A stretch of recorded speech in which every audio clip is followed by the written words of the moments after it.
ospatzea dira biolentzian kontrako egunak, baina gaur berezia da.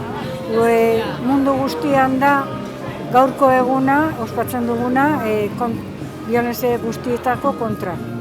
Eta lan politxakuntzatzen dugu dala, urte guztian egiten dugu lana, eta gero gaur egunian zuhaitzak josten ditugu, eta argazki batzuk etaratzen ditugu, eta berezia da, egun berezia da.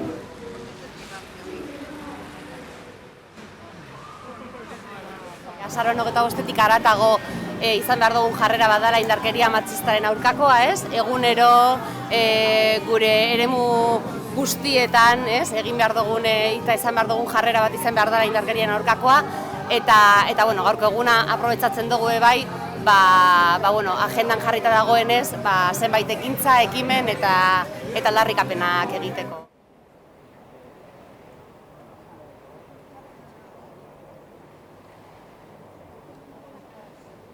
Itxaldi batzuk antolatu ditugu, indarkeria matxisten biktimen ahotsa, memoria, erreparazioa eta aitortza izenpian.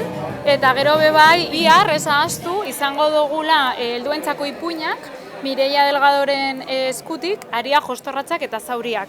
Arratsaldeko 7:00 entretzea eta jarduera irekia eta doaka izango da. Orduan gonbidatuta zaudete danok. Bakarrik esatea, aurtengo leloa dela indarkeria matxistarik ez, aitortza, erreparazioa eta memoria, pentsatzen dugulako erreparazio lana beharrezkoa dela beba indarkeria matxistaren aurrean, ezta?